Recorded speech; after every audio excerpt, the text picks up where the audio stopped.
What has the policy achieved to date? I realize this is very new. What would you say that it has accomplished to date? Maybe we can talk about the previous one, because this one we have not implemented yet. But I will say for the previous policy, from the implementations that we have been able to do, we have seen that the total fertility rate or number of children per woman has gone down slightly, because it was around 5, now it's at about 4.6. So at least it shows that there is an improvement in terms of women having fewer children. But there is also an increase in use of contraceptives. The contraceptive prevalence rate increased from 39% to 46% for all methods, which is quite an achievement, given that having these changes is not easy. And we have also seen that even at regional level, there are some regions that have achieved quite significant success. But there is also improvement in terms of mortality rates, whereby like infant mortality rates declined from about 74 per 1,000 to 52 per 1,000 live birth, and under 5 mortality from 115 per 1,000 to 74. So that means that now women can be assured that their children will survive, and therefore they don't need to have too many. There is also improvement in terms of immunization, whereby at least 77% of the children under 5 are being immunized. So on the whole, the previous policy made some achievements, but I think there are still challenges which we have already talked about that need to be addressed for us to be able to move forward. Yeah. Now, Lucy, is the policy aimed explicitly at reducing fertility rates, or is it more about improving reproductive health as the primary goal? And the primary goal for the policy is to improve the well-being. That is the whole person.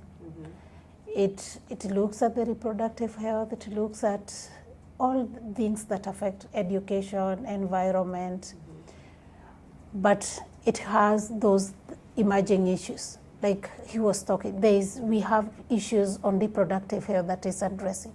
Male involvement, as he said, we are paternalistic in Kenya. It's the men who make the decision, so we need to involve them in reproductive health so that women can access services. Then we also still have the high unmet need. It's trying to address that. How do we meet the unmet need for family planning? So it has that component of reproductive health, but it also has other components. Yes. How do you see the relationship between individual rights to reproductive health and the larger demographic picture? Well, I think we have a new constitution in Kenya right now, which was put in place in the year 2010, and is talking about reproductive rights, that everybody has a chance to have access to services, reproductive health services, and it's a right, it's not a privilege. So at individual level, that right must be realized, that people should be able to get the services they want, access to those services at whatever cost that is there. And I think the new government is realizing that by putting in place mechanisms for women to go for maternal health services at no cost. So those are individual rights that are there. But obviously, you have to look at it vis-a-vis a community and national obligations. That whereas you may want to have many children and so on and so forth, but you have to look at how is that contributing to the development of the country, of your community. Is that intervening other rights. Yeah, so it is in that context that we are trying to educate our people that whereas you may want so many children, but look at what are the services available. Do we have the support mechanisms to have too many people in your village? Maybe you start from there, and then your community, and then the nation, so that they can see that if all of us have many children and we have one in one school, then it may not support too many of them. So they have the right to make those decisions, but those rights are also should not conflict with the other people's rights. Yeah.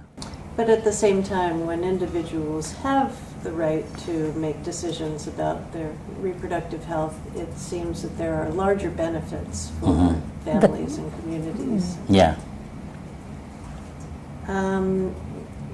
What are the main challenges that remain in your work? I've already mentioned some of them, which are continuing in terms of services themselves.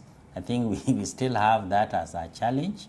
And I think I did talk about the commodities themselves, because most of the, let's say family planning services or gadgets, most of them are provided or supported by development partners, and we are trying to see how do we have government support most of these services and commodities, so that we are assured, the country is assured of continuation. So that is something that is still a challenge.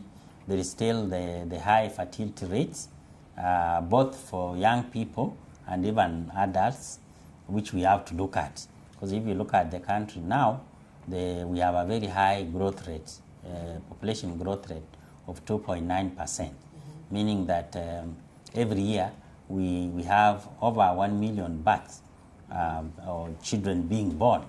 So if we have all that high number, then it means we have to provide social services right from birth, as education, health, and so on and so forth.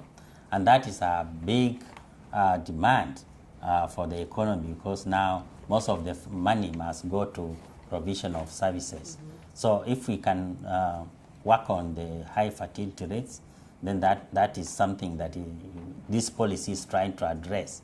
That can we bring it down? Although we have talked about mortality coming down, especially infant and child mortality, but it is still high. And I think that we should look at, the policy will be looking at how do we focus and bring it even further down, so that we have women and even the couples assured of survival of their children.